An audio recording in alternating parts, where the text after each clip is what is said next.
পশ্চিমবঙ্গের রাজনৈতিক প্রেক্ষাপট হিসেবে যদি আমাকে বলতে বলো, তাহলে প্রথমেই বলছি যে আমাদের মাননীয় মুখ্যমন্ত্রীর ভয়ের তো কোনো ব্যাপারই নেই। ভয় মানে সরি, এইভাবে বলবো না, মানে ওনার পদের সুনিশ্চিত ভাবে মানে উনি ফেরত আসছেন।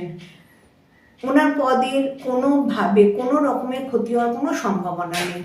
তাহলে কি কোনো ষড়যন্ত্র, কোনো রকম রাজনৈতিক? ষড়যন্ত্র হবে, কিন্তু ওনার নিজস্ব একটা ব্যক্তিগত ক্ষমতা আছে। সেটা হচ্ছে আজকে 2 বছর আগে আমাদের মাননীয় মুখ্যমন্ত্রীর সঙ্গে ঠিক এই সময় 2025-এ দাঁড়িয়ে সেই মুখ্যমন্ত্রী কিন্তু তফাৎ হয়েছে, কেউ বুঝুক না বুঝুক।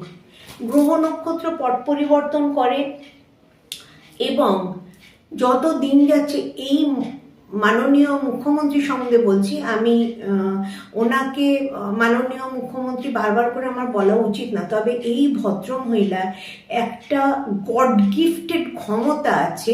পরিবেশকে উনি নিজের মতো করে কন্ট্রোল করতে পারেন, করবেন। এবং ওনার বর্তমান গ্রহ নক্ষত্রের যা অবস্থা, আপাতত কোনো চান্স নেই যে ওনাকে কেউ নামাতে পারে। এটা গ্রহ নক্ষত্রের দিকই বলো, তার সঙ্গে ওনার ব্যক্তিগত বুদ্ধিমত্তা বা ক্ষমতা বলো, সব দিক থেকে আমি এই কথাটা বলবো।